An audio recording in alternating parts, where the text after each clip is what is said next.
halter. Instead of his wages, she gives him a halter. Three merry men and three merry men, oh, three merry men are we, as ever singing parts in a string, all under the triple tree.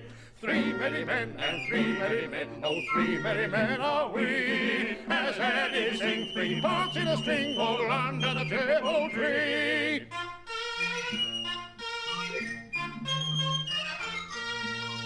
Yet but look on the master cook, the glory of the kitchen, in sewing whose fate at so lofty a rate no tailor had a stitch in. For though he made the man, the cook yet made the dishes, for which no tailor can, wherein I have my wishes, that I who at so many a feast have pleased so many tasters, should come myself for to be dressed a dish for you, my masters. Three merry men and three merry men, oh, three merry men are we, as Eddie sing three parts in a string, all under the triple tree. Three merry men and three merry men, oh, three merry men are we, as Eddie sing three parts in a string, all under the triple tree.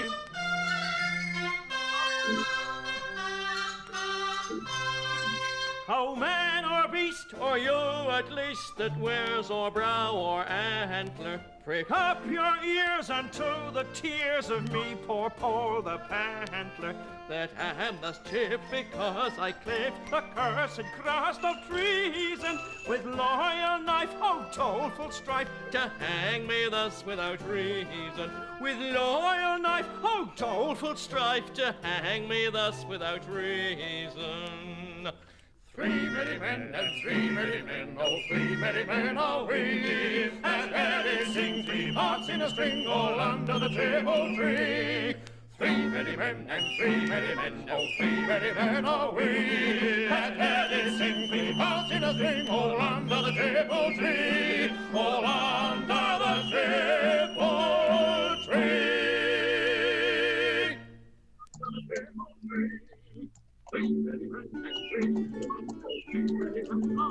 Where the bee sucks, there's a guy, in a cowslip's bell I lie. There I couch when owls do cry, on the bed's back I do fly, after summer merrily. Where the bee sucks, there's a guy, in a cowslip's bell I lie. There I couch when owls do cry, on the bed's back I do fly, after summer merrily. Merrily, merrily shall I live now, under the blossom that hangs on the bough. Merrily, merrily shall I live now, under the blossom that hangs on the bough. Merrily, merrily shall I live now, under the blossom that hangs on the bough. Merrily, merrily shall I live now, under the blossom that hangs on the bough.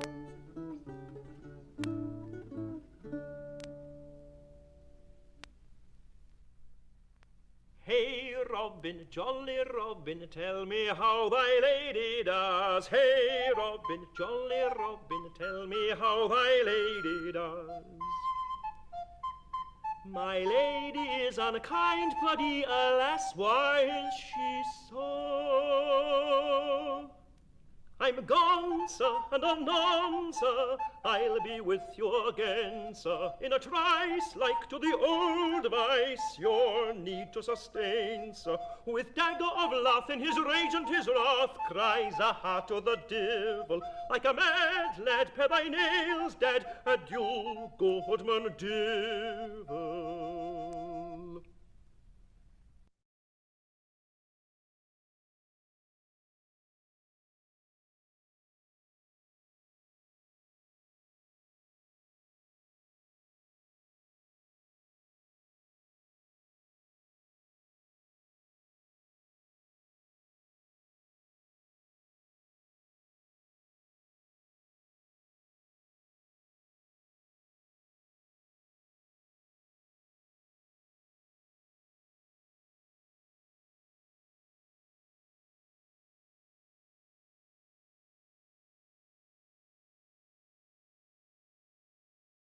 scout 'em and flout 'em, thought is free. Flout 'em and scout 'em and scout 'em and flout 'em, scout 'em and flout 'em, thought is free. Flout 'em and scout 'em and scout 'em and flout 'em, scout 'em and flout 'em, thought is free. Flout 'em and scout 'em, scout 'em and flout 'em, scout 'em and flout 'em, thought is free. Flout 'em and scout 'em and scout 'em and flout 'em, scout 'em and flout 'em, thought is free. Hey, Robin, jolly Robin, tell me how thy lady does. Hey, Robin, jolly Robin, tell me how thy lady does. My lady is unkind, bloody, alas, why is she so?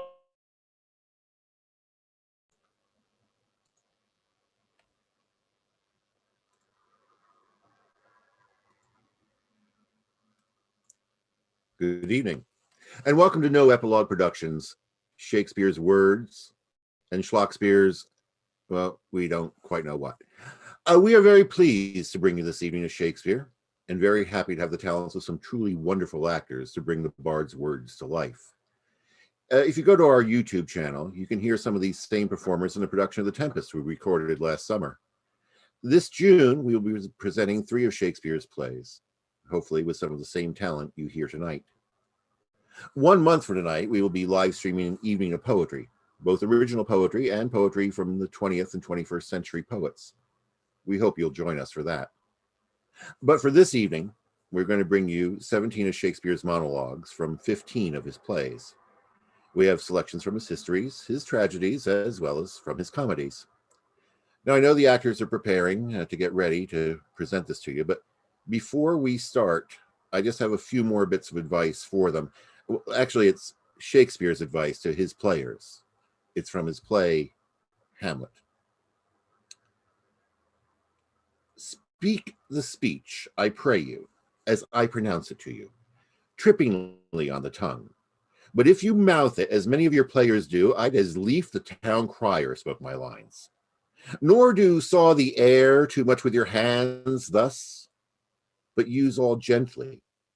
For in the very torrent, tempest, and as I may say, the whirlwind of passion, you must acquire and beget a temperance that may give it smoothness.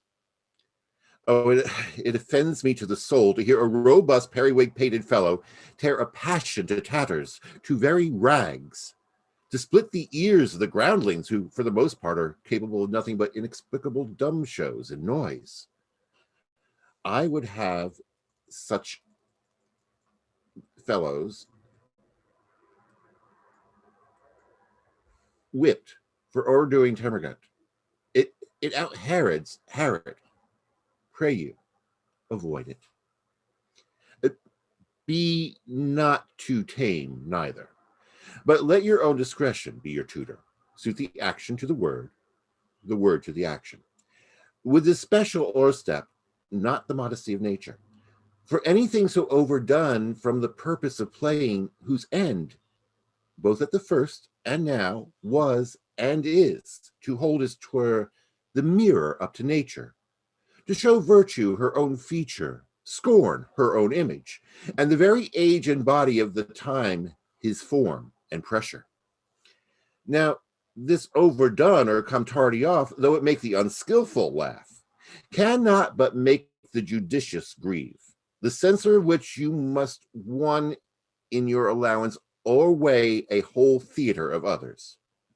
Oh, there be players I have seen and heard others praise, and that highly, not to speak it profanely, that neither having the accent of Christians nor the gait of Christians, pagan nor man, have so strutted and bellowed that I have thought some of nature's journeymen had made men and made them not well. They imitated humanity so abominably.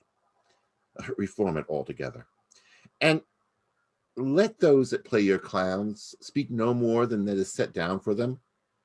For there be some of them that will themselves laugh to set some quantity of barren spectators to laugh too, though in the meantime, some necessary question of the play be then to be considered.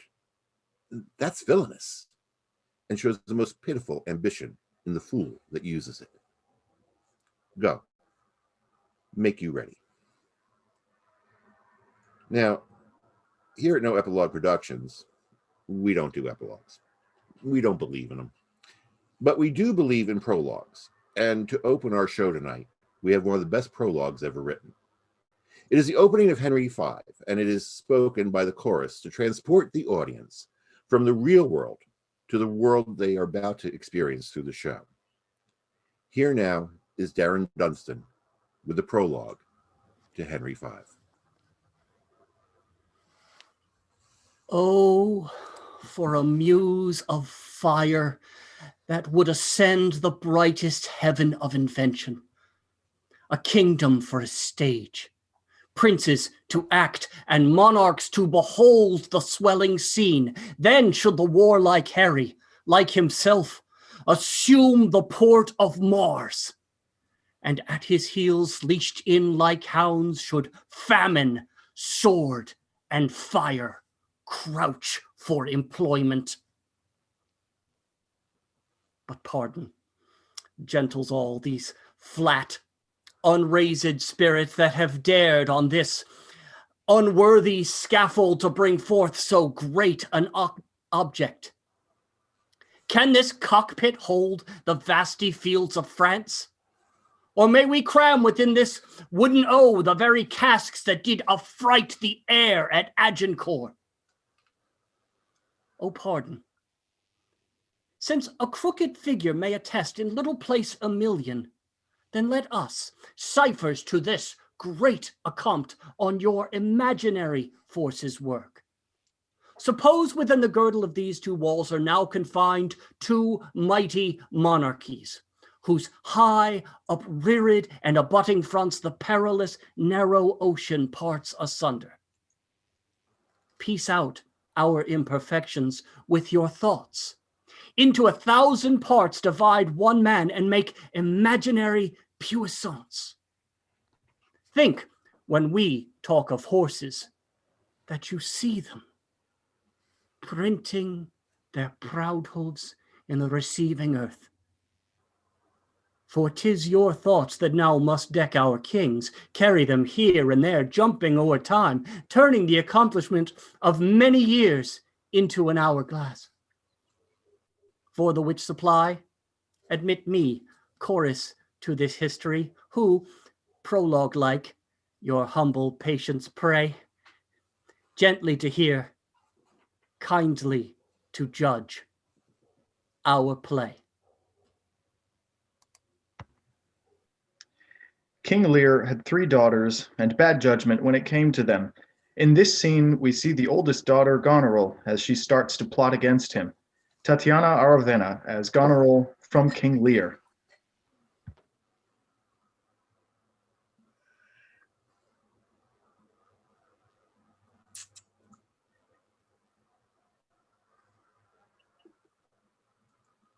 By day and night he wrongs me.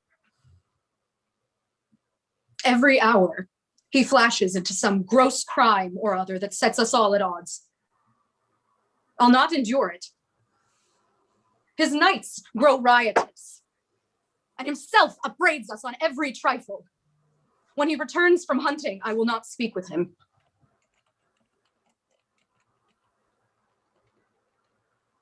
Say I am sick.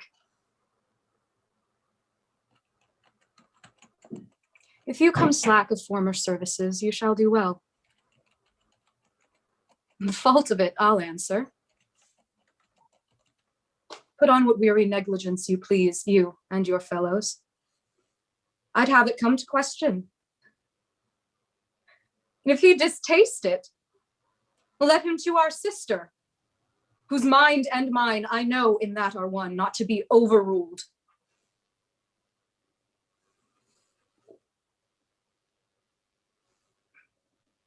Idle old man,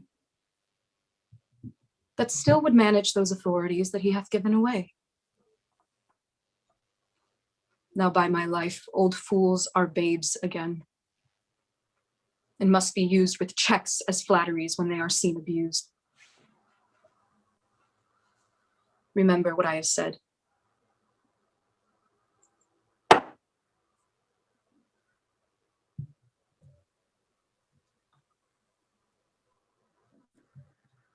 How to Tame a Shrew Most men are not up to the task, but in Shakespeare's Taming of the Shrew, we are introduced to Petruchio, who is not only willing to try to tame the strong-minded Kate, but seems to relish the experience.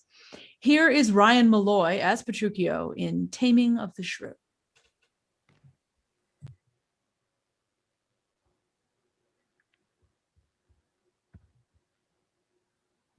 Thus have I politically begun my reign, and 'tis my hope to end successfully.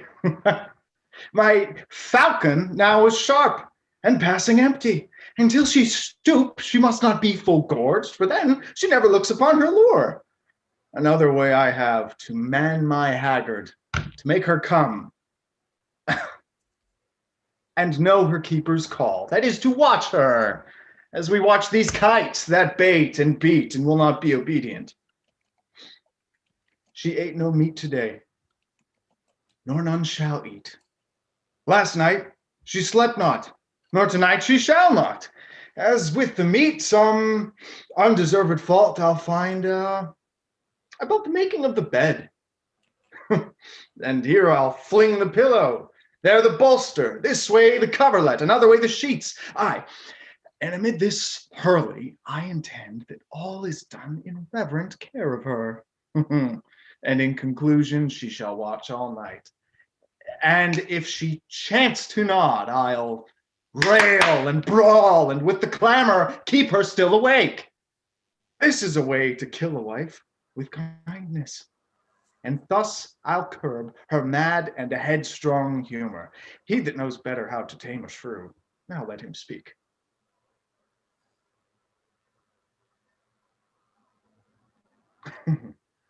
His charity to show.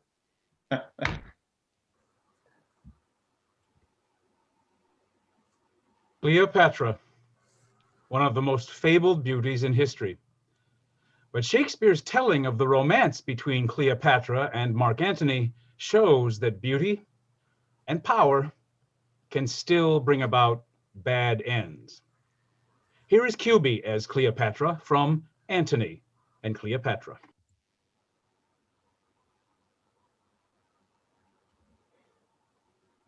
Sir, I will eat no meat. I'll not drink, sir. If idle talk will once be necessary, I'll not sleep neither. This mortal house I'll ruin. Do Caesar what he can. Know, sir, that I will not wait pinioned at your master's court, nor once be chastised with the sober eye of dull Octavia. Shall they hoist me up and show me to the shouting volutry of censuring Rome? Rather a ditch in Egypt be gentle grave unto me. Rather on Nilus mud lay me stark naked and let the water flies blow me into abhorring. Rather make my country's high pyramids my gibbet and hang me up in chains.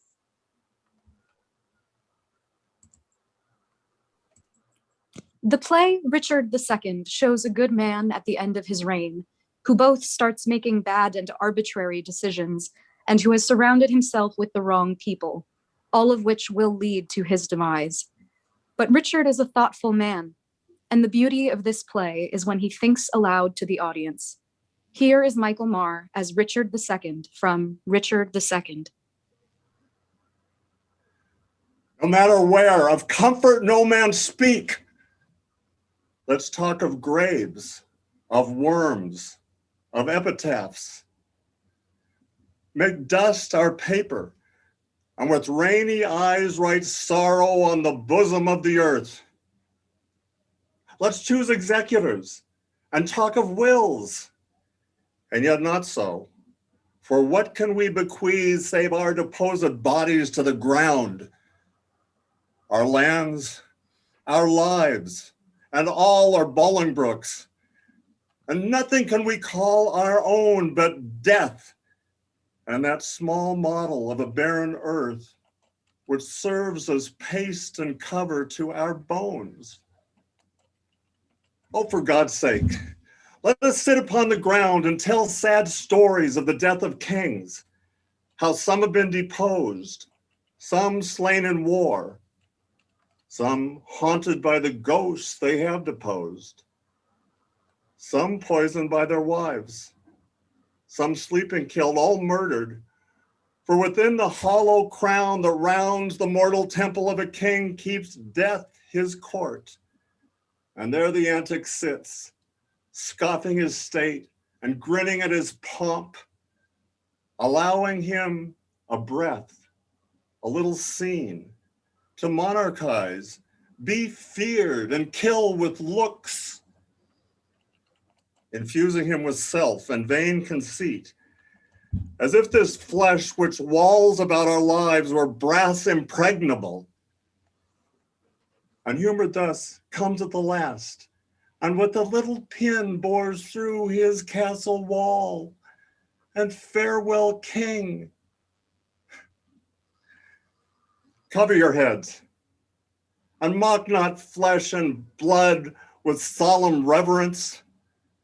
Throw away respect, tradition, form, and ceremonious duty. For you have but mistook me all this while.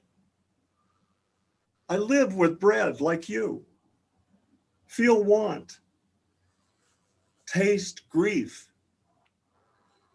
need friends. Subjected thus, how can you say to me, I am a king? As opposed to Richard II, Richard III, as Shakespeare depicts him, was not so nice. We first meet Richard in Shakespeare's canon when he is still the Duke of Gloucester in Henry VI, Part 3. His brother Edward has just won the crown. And where are Richard's thoughts? Craig Wickman as Richard from Henry VI, Part 3.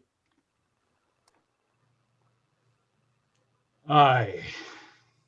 Edward will use women honorably. Would he were wasted, marrow, bones, and all, that from his loins no branch may spring to cross me from the golden time I look for. And yet, between my soul's desire and me, the lustful Edward's title buried is Clarence, Henry, and his son, young Edward, and all the unlooked-for issue of their bodies, to take their rooms ere I can place myself. A cold premeditation for my purpose. Why, then I do but dream on sovereignty, like one that stands upon a promontory and spies a far-off shore where he would tread, wishing his foot were equal to his eye, and chides the sea that sunders him from thence.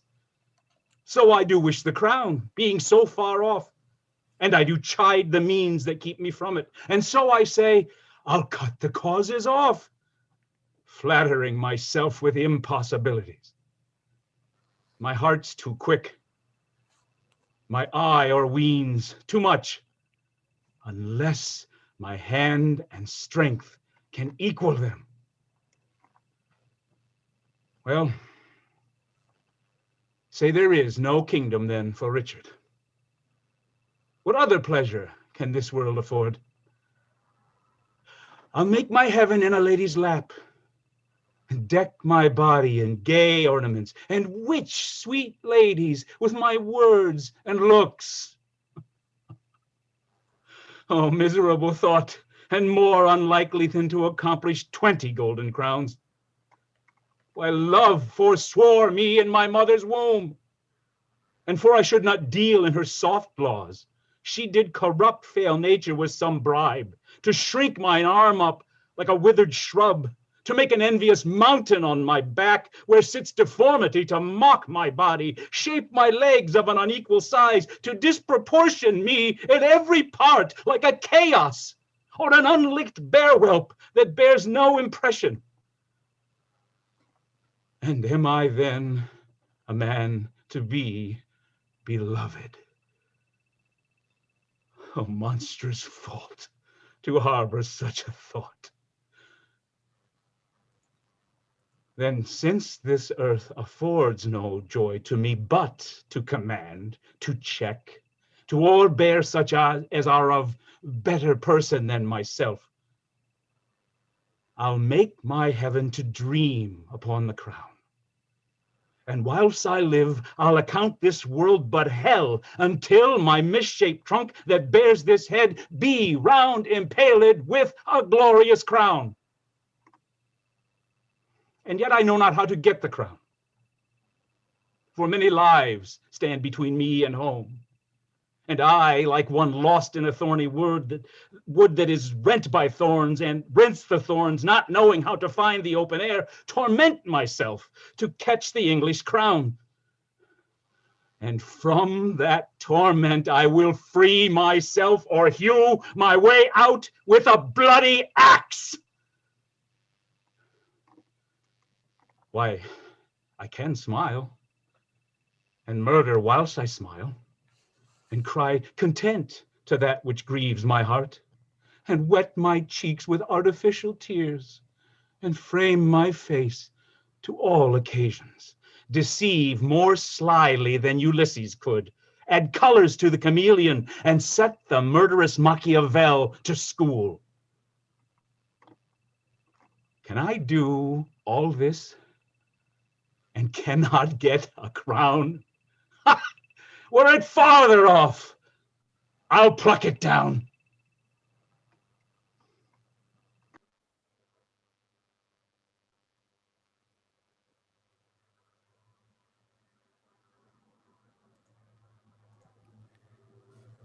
Beatrice, from Much Ado About Nothing, is a favorite among actresses. She has some of the wittiest lines in the canon of any character, male or female. But Much Ado is, at the heart of it, a love story. Here now, Kay Cook as Beatrice from Much Ado About Nothing.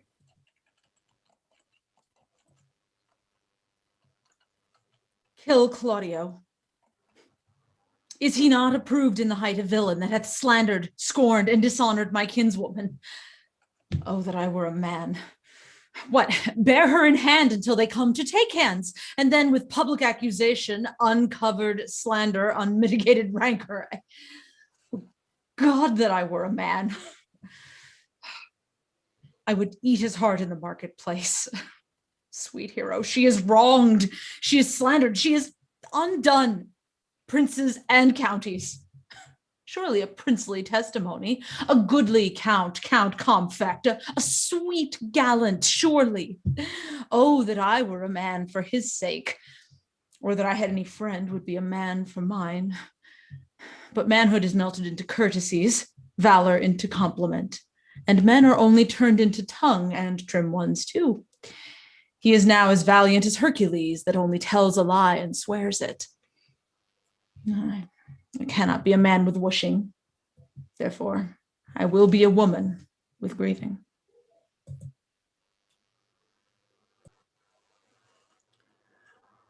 We will now take a 5-minute intermission. We will return with more Shakespeare and Schlockspeare in 5.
Of the night,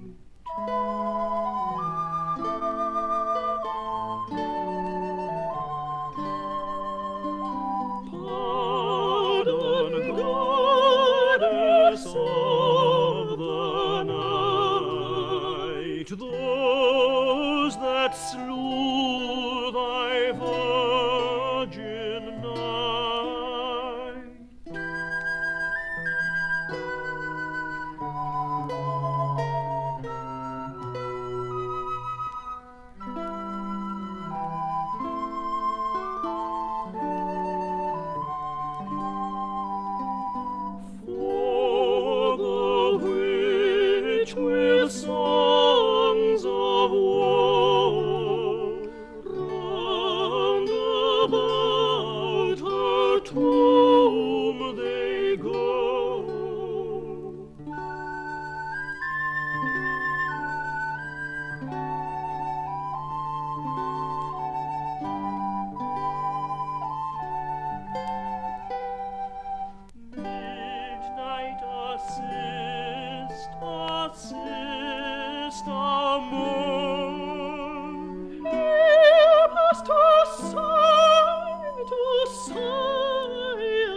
us to sound and grow, to sound, help us to sigh and groan.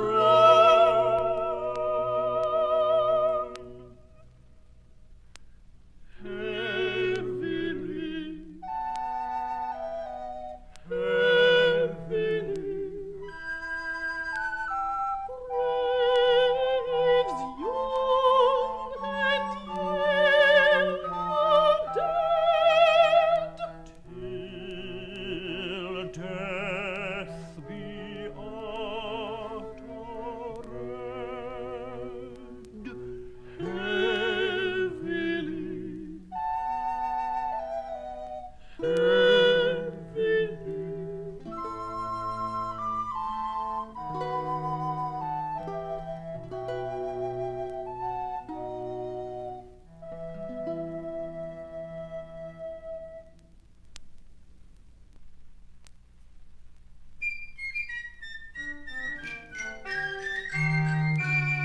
Come, fortune's a jade, I care not to tell, would offer to strangle a page of the cell, that should by his oath to any man's thinking and place have had a defense for his drinking. But this she does when she pleases to palter. Instead of his wages, she gives him a halter. 3 merry men and 3 merry men, oh 3 merry men are we, as ever sing 3 parts in a string, all under the treble tree. 3 merry men and 3 merry men, oh 3 merry men are we, as ever sing 3 parts in a string, all under the treble tree.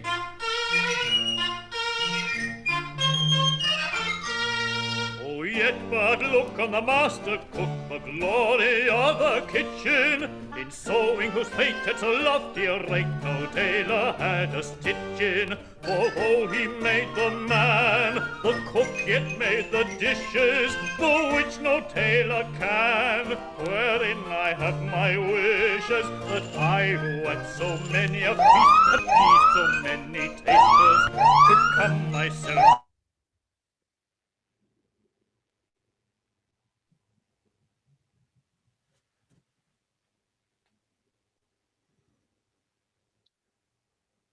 Scholars have recently discovered a manuscript of a play from around the same time as Shakespeare, written by a distant cousin of the bards, Wilbur Schlockspeare. Now, not much is known about Wilbur Schlockspeare. He did write a 900-page autobiography, but nobody's actually cared enough to read it. The manuscript of his play was discovered quite by accident. Evidently, it had been crammed into a crack in a wall of an Elizabethan tavern in order to prevent a draft.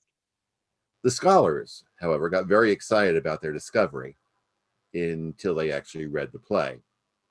But here, for the first time anywhere, is a scene from that manuscript. All's Well That Ends as Henry Likes It, Part 15. Enter prologue. Sustain we now description of a time when petty lust and overweening tyranny offend the ruck of state.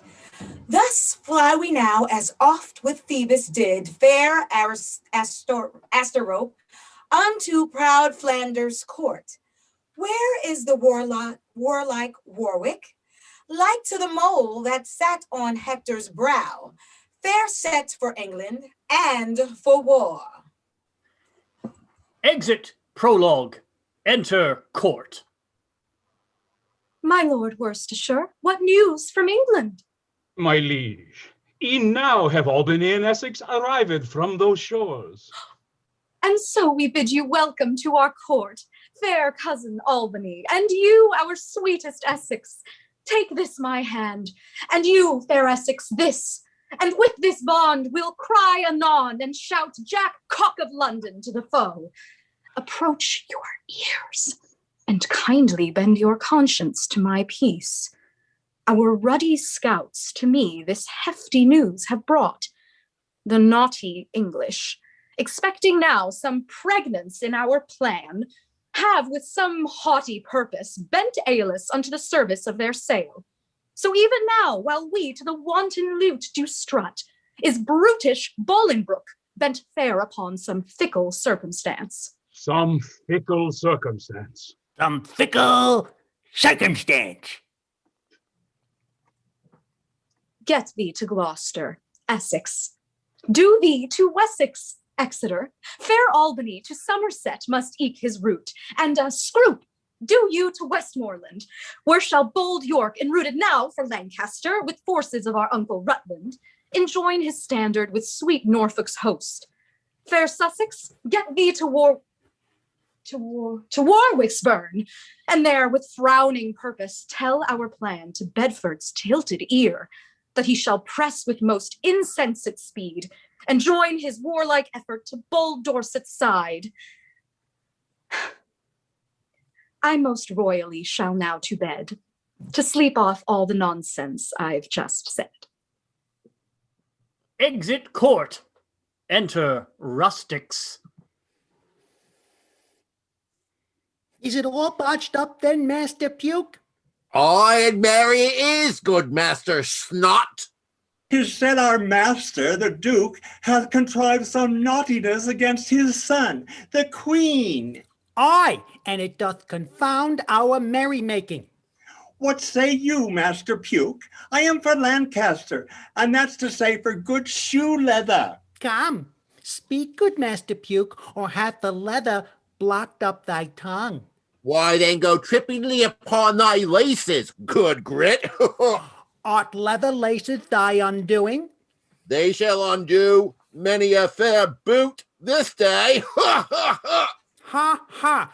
Good booger, why looketh thou glum? You seem to be wondering, the difference between a hawk and a handsaw. Oh, boy, neither hawk nor handsaw will win this day. I marry, the hawk won't fly, nor the handsaw cut. Hawk and handsaw. And that'd be a good name for a band of traveling players. Yeah. Oh, come, let's to our rural revel, and with our song enchant our queen. Exit rustics. Enter English.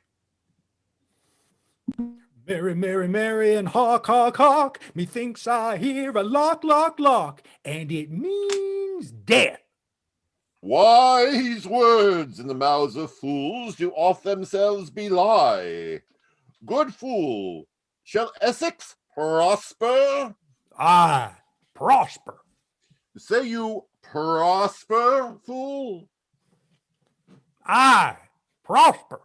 Mean you prosper? Aye, prosper! Well, marry then, methinks will prosper. And saying prosper, do we say to cut the knot which crafty nature hath within our bowels lock up? But soft, who comes here? Oh, my good Lord, unstop your ear and yet prepare to yield the optic tear of my experience. Such news I bring as only can crack open the casket of thy soul. Not 6 miles hence there grows an oak whose nutty thews engendered in the bosky wood doth raise itself most impudent towards the solstice sun. So saying did there die, and dying so did say. God, this was most gravely undertaken, and undertaken has ethics gravely answered it. Why then we'll muster, and to the field of battle go, and unto them our English sinews show.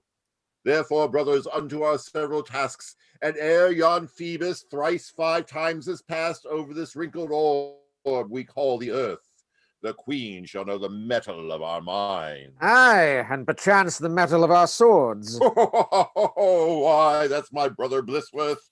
I know the sharpness of thy wit, and relish thee with more withal. The queen will not relish us, my lord. She will find us too hot for her relish. Too hot, say I. Nay, then, we shall pepper her. Enough, cuz. Be not a spendthrift with thy jest, lest happily some may return to thee. Hie thee to St. Albans, carry out our defiance to the Queen. I will with utmost speed, my lord. Exit English. Enter Queen and Worcestershire with swords. Stay, treacherous Worcestershire. Stay, Worcestershire. Stay, sayest thou. Then stay upon thy stay, or I'll unstay thee. Let's to it, say you? Good steel, thou shalt thyself in himself embow. They fight! No, sir, no hit, a miss. Come, sir, art foppish in the mouth. They fight again!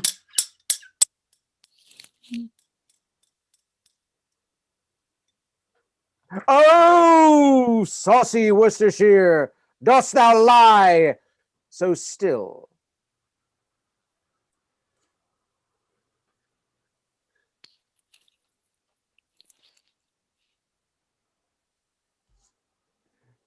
Enter prologue. Now hath mortality her tithe collected, and sovereign Albany to the worms his corpse committed. Yet weep we not, the fustian life is short. Let's on to Pontefract to sanctify our court. By the time Richard III was written into his own play by the bard, the character had become much more sure of himself and his plans. In fact, he shares his plan with the audience at the very top of Richard III, and then the audience just sits back and watches the horrible plan unfold. Here, from Richard III, as Richard, is Mr. Bob Rutan.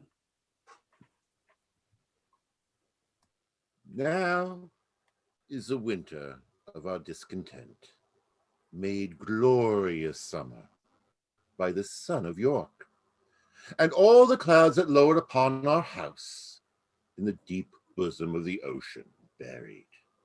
Now our brows bound with victorious wreaths, our bruised arms hung up for monuments, our stern alarms changed to merry meetings, our dreadful marches to delightful measures.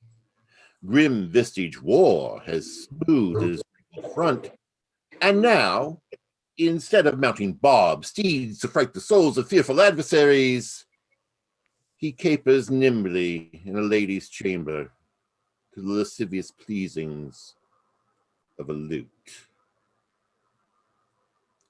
But I, that am not shaped for sportive tricks, nor made to court an amorous looking-glass, I that am rudely stamped, and want love's majesty to strut before a wanton ambling nymph, I that am curtailed of this fair proportion, cheated of feature by dissembling nature, deformed, unfinished, sent before my time into this breathing world scarce half made up, and so lamely and unfashionable that dogs bark at me as I halt by them.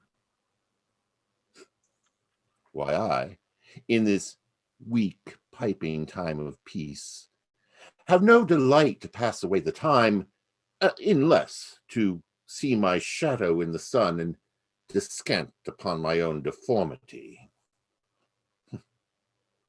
And therefore, since I cannot prove a lover to entertain these fair, well-spoken days, I am determined to prove a villain and hate the idle pleasures of these days. Plots I have laid, inductions dangerous, by drunken prophecies, libels, and dreams, to set my brother Clarence and the king in deadly hate, the one against the other. And if King Edward be as true and just as I am subtle, false, and treacherous, This day should Clarence closely be mewed up about a prophecy that says that G of Edward's heirs, the murderers, shall be. Dive thoughts down to my soul. Here Clarence comes. Continuing with the story of dear Richard III, we see him achieve his ends and then quickly lose everything. Here, again from Richard III, is Darin Dunston as Richard.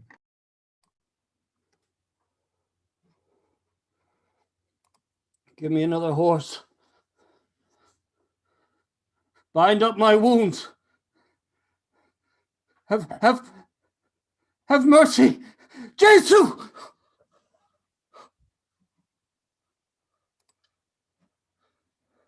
Soft. I did but dream. Oh, coward conscience, how dost thou afflict me? The lights burn blue. It is now dead midnight. Cold, fearful drops stand on my trembling flesh. What do I fear? Myself? There's none else by. Richard loves Richard. That is, I am I. Is there a murderer here? No? Yes? I am. Then fly. What, from myself? Great reason why. Lest I revenge. What, myself upon myself? Alack, I love myself. Wherefore, for any good that I myself have done unto myself? Oh no, alas, I rather hate myself for hateful deeds committed by myself. I am a villain, yet I lie. I am not. Fool of thyself, speak well. Fool, do not flatter. My conscience hath 1,000 several tongues, and every tongue brings in a several tale, and every tale condemns me for a villain. Perjury, perjury in the highest degree, murder, stem murder in the direst degree, all several sins, all used in each degree, throng to the bar, crying, guilty, guilty. I shall despair. There is no creature that loves me. And if I die, no soul shall pity me. Nay, wherefore should they, since that I myself find in myself no pity to myself?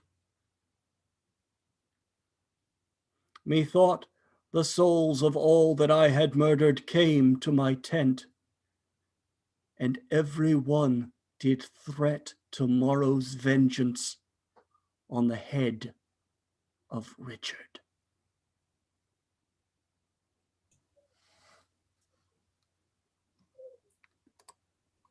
Cymbeline is one of Shakespeare's later works. There has been much debate as to if it can be classified as a comedy.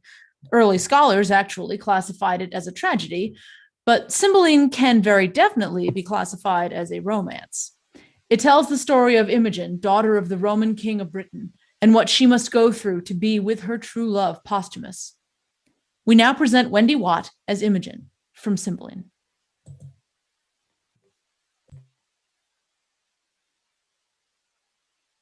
Thou shouldst have made him as little as a crow, or less, ere left after I him. I would have broke mine eye strings, cracked them but to look upon him, till the diminution of space had pointed him sharp as my needle, nay, followed him, till he had melted from the smallness of a gnat to air, and then have turned mine eye and wept. But good Pisanio, when shall we hear from him? I did not take my leave of him and had most pretty things to say, ere I could tell him how I would think on him at certain hours, such thoughts and such. Or I could make him swear the she's of Italy should not betray mine interest and his honor, or have charged him at the 6th hour of morn, at noon, at midnight, to encounter me with orisons, for then I am in heaven for him. Or ere I could give him that parting kiss, which I had set betwixt two charming words, comes in my father, and like the tyrannous breathing of the north, shakes all of our buds from growing.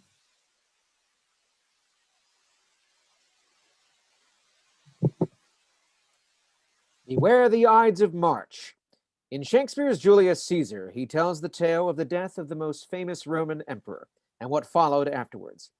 And while Brutus has often been called one of the biggest traitors in history, Shakespeare explores much deeper than that, digging into the man's thoughts and soul. Here now, Franconeri as Brutus in Julius Caesar. It must be by his death. And for my part, I know no personal cause to spurn at him, but for the general. He would be crowned. How that might change his nature, there's the question. It is the bright day that brings forth the adder, and that craves wary walking. Crown him that, and then I grant we put a sting in him that at his will he may do danger with. The abuse of greatness is when it disjoins remorse from power. And to speak truth of Caesar, I have not known when his affections have swayed more than his reason. But 'tis a common proof that lowliness is young ambition's ladder, whereto the climber upward turns his face. When he once attains the upmost round, he then onto the ladder turns his back, looks in the clouds, scorning the base degrees by which he did ascend. So Caesar may, then lest he may, prevent. And since the quarrel will bear no color for the thing he is, fashion it thus, that what he is augmented would run to these and these extremities. And therefore, think him as a serpent's egg, which hatched would as his kind grow mischievous, and kill him in the shell.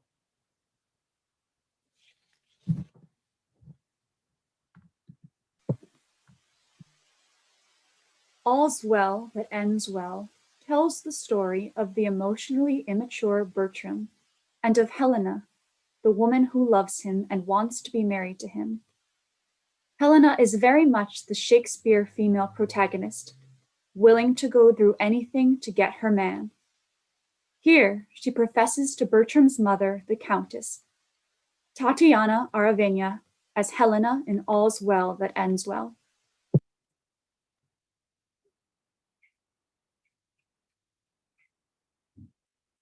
And I confess, here on my knee before high heaven and you, that before you and next unto high heaven,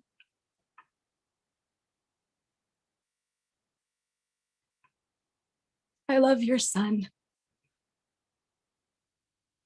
My friends were poor but honest, so's my love. Be not offended, for it hurts not him that he is loved of me. I follow him not by any token of presumptuous suit, nor would I have him till I do deserve him, yet never know how that desert should be. I know I love in vain, strive against hope, yet in this captious, an untenable sieve, I still pour in the waters of my love, and lack not to lose still. Thus Indian-like, religious in mine error, I adore the sun that looks upon his worshipper but knows of him no more. My dearest madam, let not your hate encounter with my love for loving where you do. But if yourself, whose aged honor cites a virtuous youth, did ever in so true a flame of liking, wish chastely and love dearly, that your Diane was both herself and love, then give pity to her whose state is such that she cannot choose, but lend and give where she is sure to lose, that seeks not to find that her search implies, but riddle-like lives sweetly where she dies.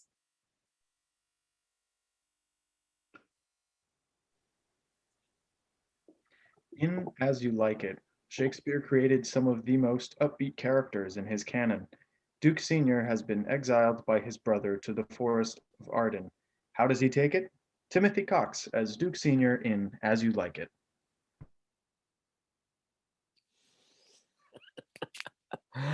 Now, my co-mates and brothers in exile, hath not old custom made this life more sweet than that of painted pomp? Are not these woods more free from peril than the envious court? Here feel we but the penalty of Adam, the season's difference, and the icy fang and the churlish chiding of the winter's winds, which, when it bites and blows upon my body, even till I shrink with cold, I smile and say, this is no flattery. These are counselors that feelingly persuade me what I am.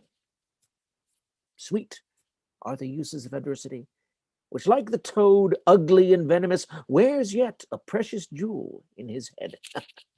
And this our life, exempt from public haunt, finds tongues in trees, books in the running brooks, sermons in stones, and good in everything.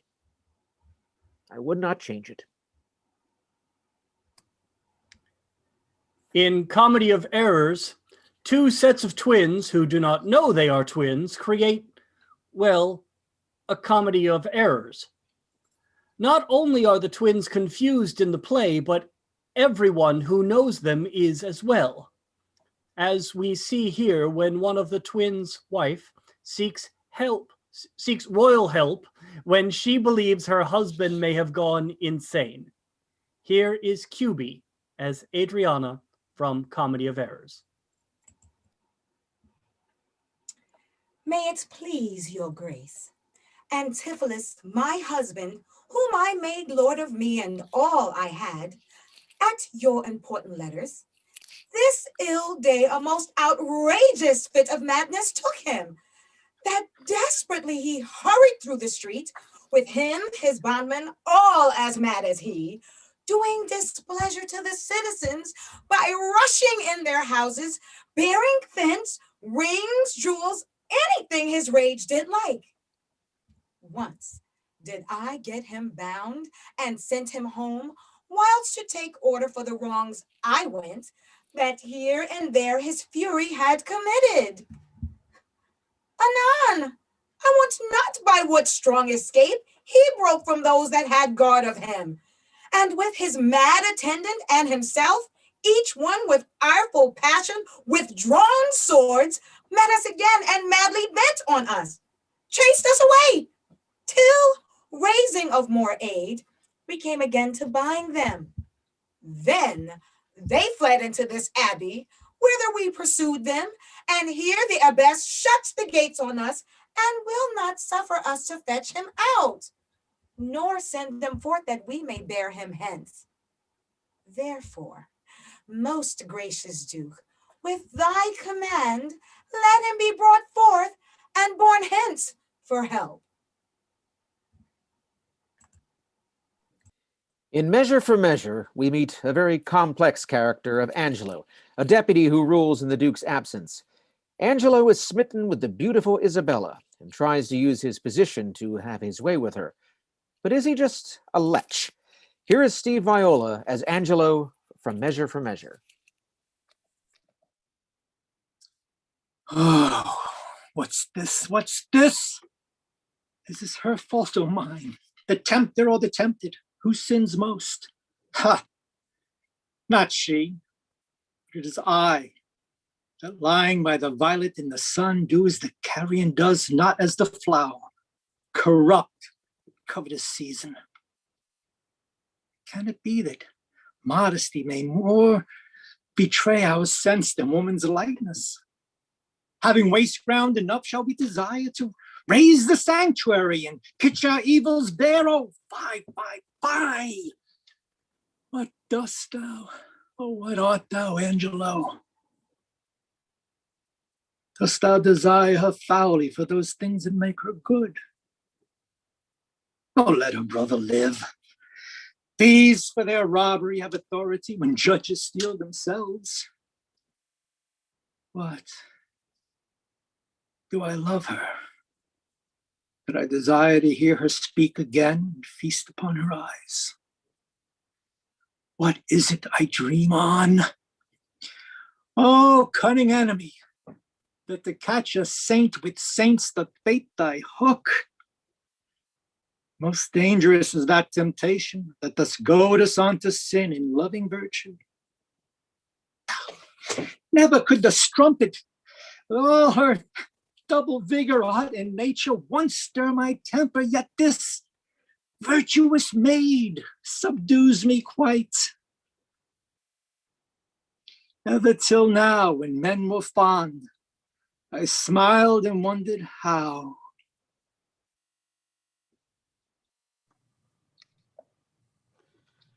Shakespeare always reminded his audience of the connection between real life and the stage. One of his most famous examples of this was Jacques' now well-known monologue from As You Like It. Here again is Kay Cook with the legendary piece now known as The 7 Ages of Man.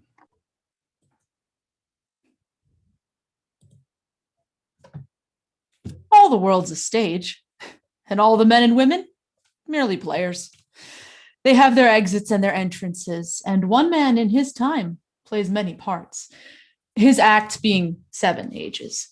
At first, the infant, mewling and puking in the nurse's arms, and then the whining schoolboy, with his satchel and shining morning face, creeping like snail unwillingly to school.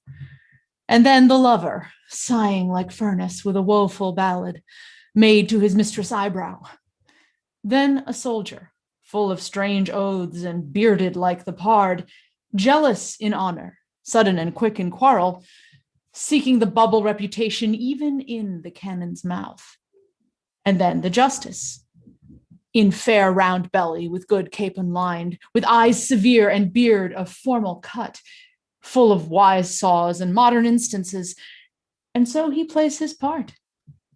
The 6th age shifts into the lean and slippered pantaloon, with spectacles on nose and pouch on side, his youthful hose well saved, a world too wide for his shrunk shank, and his big manly voice turning again toward childish treble, pipes and whistles in his sound. Last scene of all, that ends this strange, eventful history, is second childishness and mere oblivion. Sans teeth, sans eyes, sans taste, sans everything.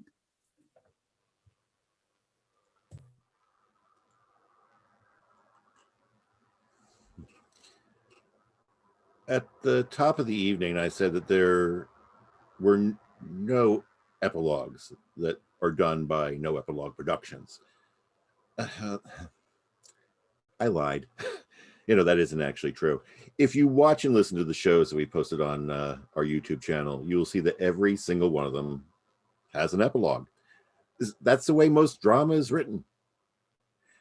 And to finish our evening tonight, we bring back Wendy Watt with our absolute favorite epilogue. Wendy Watt with Rosalind's epilogue from As You Like It.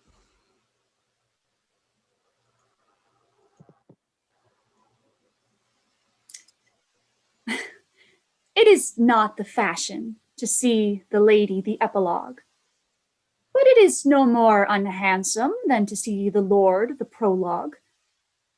If it be true that good wine needs no bush, 'tis true that a good play needs no epilogue. Yet, to good wine they do use good bushes, and good plays prove the better with the help of a good epilogue. What a case am I in, then, that I'm neither a good epilogue nor cannot insinuate with you on the behalf of a good play? I am not furnished like a beggar, therefore to beg will not become me. My way is to conjure you, and I'll begin with the women. I charge you, O women, for the love you bear to men, to like as much of this play as please you. And I charge you, O men, for the love you bear to women, as I perceive by your simpering, none of you hates them, that between you and the women the play may please. If I were woman, I would kiss as many of you as had beards that pleased me, complexions that liked me, and breaths that I defied not, and as many as have good beards or good faces or sweet breaths will. For my kind offer, when I make curtsy, bid me farewell. The bee sucks, there suck I, in a cowslip's bell I lie. There I couch when owls do cry, on the bed's back I do fly. After So that is our evening, merrily. and this is our cast. Where the bee sucks, there suck I. Myself, Tatiana Aravena. Myself, Timothy J. Cox. On the bed's back I do fly. Myself, Darin Dunston. Myself, Frank Franconeri. Myself, Kay Cook. Merrily, merrily shall I live now, under the blossom that hangs on the bough. Merrily, merrily shall I live now. Myself, Michael Marr. Merrily, merrily shall I live now, under the blossom that hangs on the bough. Myself, Bob Rutan.